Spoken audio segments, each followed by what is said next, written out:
एका जोडप्याचे 36 पैकी 35 गुण जुळून लग्नाला वर्ष व्हायच्यातच डिवोर्स झाला. अरे मग 36 गुण जुळून फायदा तरी काय? अहो तेच तर मी म्हणते, त्या कागदावरचे 36 गुण जुळण्यापेक्षा माझे हे 4 गुण जरी जुळले ना तरी संसाराचा गाडा अगदी सुरळीत चालू शकतो. बाप रे, म्हणजे कुंडली बघायचीच नाही तर अगाशाने ज्योतिषींच्या पोटावर पाय येईल की. ओ पोटा पाय वगैरे असं काही नाही ना. ज्योतिष फक्त ग्रहांची दिशा सांगतात, पण संसाराची दिशा आपणच ठरवायची असते ना. आणि कुंडली जुळवायला मी कधी नाही म्हंटल. अहो पत्रिका लग्नाचा मुहूर्त सांगते, पण संसार टिकवायला हे 4 गुण हवेतच. ज्यांचे 36 गुण जरी जुळले पण स्वभावच नाही जुळला तर आता कागदाला तरी दोष देऊन काय उपयोग ना.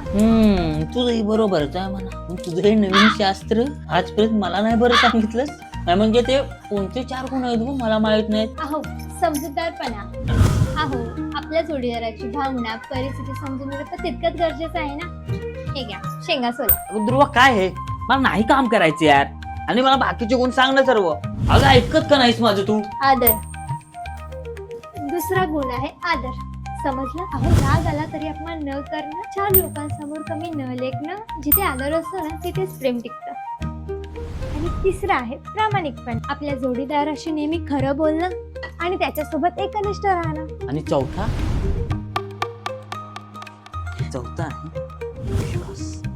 तुझा आहे ना ग विश्वास माझ्यावरती? हो, स्वतःपेक्षाही जास्त. हे म्हणजे असं झालं की 36 गुणाच्या थेअरी पेपर पेक्षा 4 गुणाचा प्रॅक्टिकलचा पेपर महत्वाचा आहे तर. हो, अगदी बरोबर.